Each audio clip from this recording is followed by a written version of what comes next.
तो गाइज़ मैं आज आपको बताऊंगा कि जो एलडीसी का एयरफोर्स ग्रुप सी सिविलियन का एग्ज़ाम है उसके अंदर किस टाइप के क्वेश्चन आए थे, कितने क्वेश्चन आए थे। क्योंकि मैं खुद एग्ज़ाम देकर आया था 23 जुलाई को। फर्स्ट शिफ्ट में मेरा एग्ज़ाम था माउंट आबू राजस्थान में। तो बताता हूँ मैं आपको। देखो, इसके अंदर 51 क्वेश्चन आए थे एलडीसी के लिए, जिसमें 10 रीजनिंग, 10 मैथ, 20 जीके, 10 इंग्लिश और एक एस्से राइटिंग आया था, जिसके लिए हमें पेपर दिया गया था, उस पर लिखना था। गाइस मैं आपसे एक ही बात कहूँगा कि अगर आपको एग्ज़ाम क्लियर करना है तो वीडियो पूरा देखें, क्योंकि ये एग्ज़ाम मैं खुद देकर आया था। किसी के रिव्यू के ऊपर नहीं बता रहा हूँ मैं, ये अपना पर्सनल एक्सपीरियंस शेयर कर रहा हूँ मैं आपके साथ। मेरा एग्ज़ाम था 23 जुलाई को माउंट आबू के अंदर। तो आप ये वीडियो पूरा ज़रूर देखें अगर आपको एग्ज़ाम क्लियर करना है तो पेपर के बारे में बताने से पहले आपको एक बात बताना चाहूँगा कि मैं अगर आपको नई नई जॉब के लिए नोटिफिकेशन चाहिए, सबसे पहले आपको हर एक प्रोसेस के बारे में जानना है, तो आप हमारा जो टेलीग्राम चैनल है वो नई जॉब नाम से है, उसे आप सब्सक्राइब कर सकते हैं, जिसके ऊपर आप कुछ भी पूछ सकते हैं और कुछ भी आप इन्फॉर्मेशन ले सकते हैं। इसका लिंक मैंने डिस्क्रिप्शन में दे दिया है, वहाँ से जाके आप टेलीग्राम चैनल ज्वाइन कर सकते हैं। तो स्टार्ट करते हैं। जो रीजनिंग का पार्ट था उसके अंदर 10 क्वेश्चन आए थे, जिसमें 2 क्वेश्चन ब्लड रिलेशन के थे, रक्त संबंधी क्वेश्चन, 2 सीरीज रिलेटेड सारणी संबंधित, और 2 अल्फ़ाबेट रिलेटेड क्वेश्चन थे, 2 ओड वन आउट, जिनमें मतलब है ना सब चीज़ें एक जैसी दे देते और एक चीज़ अलग दे देते, जिनमें बताना होता है एक भिन्न बताओ। और एक बॉक्स वाला था, आप आराम से कर लोगे, और एक नॉर्मल था, मतलब रीजनिंग से था लेकिन आप कर लोगे, वो बहुत ही आसान था। अब बात करते हैं मैथ्स की।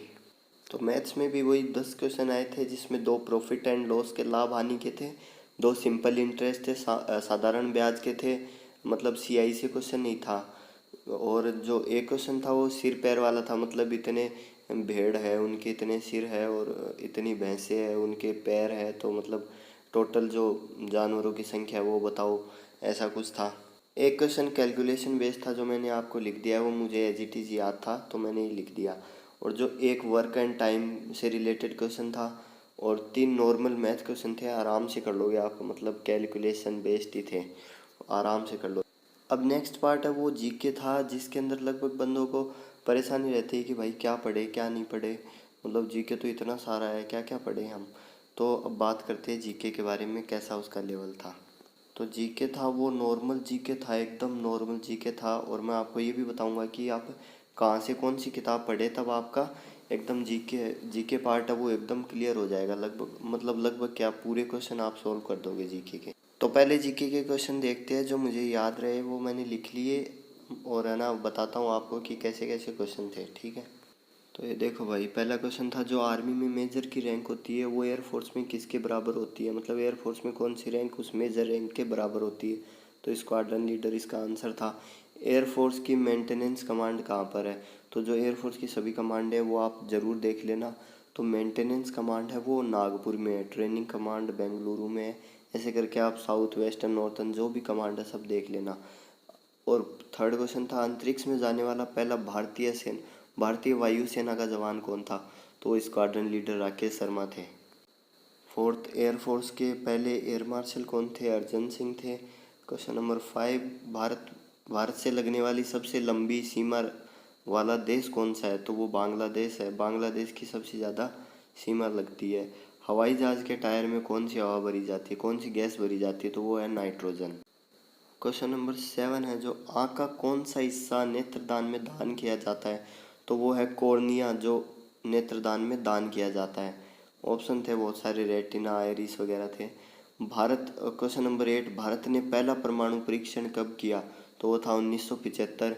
इनमें से कौन एक परमवीर चक्र विजेता नहीं है, मतलब कौन एक परमवीर चक्र विजेता है। उसके अंदर 4 ऑप्शन दिए थे, तो उसके अंदर से जो सूबेदार मेजर योगेंद्र सिंह यादव है वो परमवीर चक्र विजेता है। जो 10th क्वेश्चन है वो, इंडियन एयरफोर्स का मोटो क्या है, तो इंडियन एयरफोर्स का motto touch the sky with glory है। तो जीके के ये क्वेश्चन मुझे याद थे और मैंने ये लिख लिए, और बाकी के क्वेश्चन मुझे याद नहीं थे तो मैं लिख नहीं पाया। और जो आपको एक मैं इसकी बेसिक चीज़ बताऊं कि आप एयरफोर्स से रिलेटेड जितने भी क्वेश्चन हैं, कब एयरफोर्स की स्थापना हुई, 8 अक्टूबर 1932, कब क्या हुआ, वो सब एयरफोर्स से रिलेटेड सब पढ़ लेना आप, क्योंकि उससे रिलेटेड बहुत सारे क्वेश्चन अगली शिफ्ट में, अगले दिन जो भी पेपर हो रहा था उसके अंदर एयरफोर्स से रिलेटेड 10-12 क्वेश्चन, मतलब 6-7 क्वेश्चन पूछ ही रहे थे। क्योंकि जैसे ही मैं पेपर दे के आया तब मैंने अपने दोस्त को भी बताया था, भाई एयरफोर्स से रिलेटेड सब कुछ पढ़ ले, और मैंने उसे खुद पढ़ाया था।